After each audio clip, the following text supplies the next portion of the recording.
I asked what the problems were today, and one of the photographers here said the problem is we don't have dollars. And that is precisely the problem that we are facing, that we don't have dollars. The dollars we get by exporting our mothers and sisters and daughters to the Middle East is insufficient. What has happened is the export sector of Sri Lanka has shrunk. It has relatively shrunk. And it is very important that we understand this, because 10 years ago, this country exported 38% of what we produced. 38% of what we produced, we exported. Now, we export only 17.5% of what we produce. So, obviously, the answer to the gentleman's question is embedded in that figure. That we are not bringing in sufficient dollars. So then what has happened is, now to further clarify that point, the export-import numbers were released just recently, and we see for the 4 months to April, exports have actually fallen. What normally happens is it won't rise rapidly, but it nevertheless increases. But for these 4 months, exports have fallen by a cumulative figure of 3%. And for April, exports have fallen by as high as a figure of 9%. What that has translated into is that the balance of trade, the trade deficit, which was enormous anyway last year, has expanded by a further 32% for the period in relation to the same period of last year. So what we are seeing is a deterioration of the situation in terms of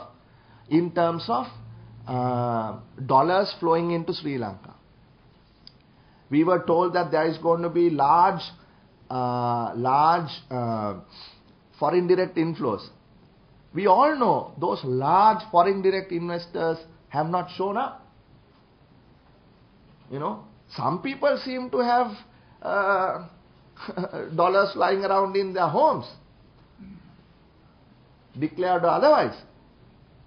But declared foreign investments have not materialized. As a matter of fact, the government has already downgraded their expectations for foreign direct investment. So in that situation, the only option available to the government of Sri Lanka is to borrow dollars, which we are doing as if there is no tomorrow. And I will tell you that from right now, from today till the end of the year, that is another 6 months, this country will borrow a minimum of $2 billion new dollars. $2 billion new dollars a minimum from the international markets. So I am not talking about the loans that are coming from bilateral agreements. I am not talking about the loans that are coming in for various development projects. I am talking about money that will be raised in the international markets. We know already, in the next few weeks, we will get $450 million from the IMF. Then we know we have already signed agreements with HSBC, Bank of America and a few others to raise another $1 billion. That is $1.5 billion already signed and ready to go. We also know that they are in discussions with IMF for at least another $500 million. So that is $2 billion right there. Right? Look at the enormity of $2 billion. Right? And how are we going to pay this back? If exports are falling, if the balance of payments deficit is rising, if growth is slowing down, if exports are in fact negative, so Tell me how.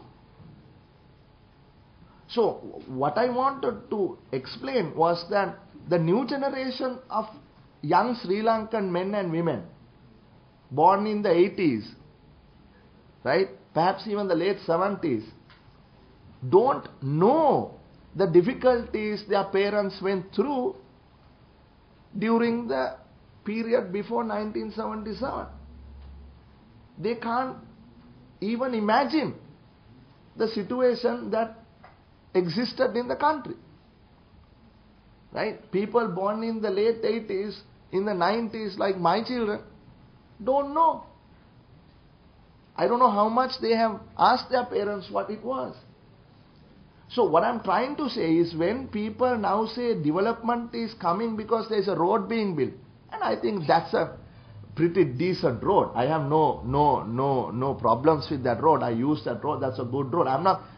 It was during our time that this road was proposed. That's another matter. But what I'm saying is that a lot of the development work happened. They're talking about agriculture. Water for agriculture. The entire Mahavali program was a UNP project. The hydroelectricity. All those hydroelectricity projects were built during the UNP time. Talk about the new administrative capital of Sri Jayawardenepura Kotte. Sure, they are making it look nice now. We would have made it look nice also if we were in office.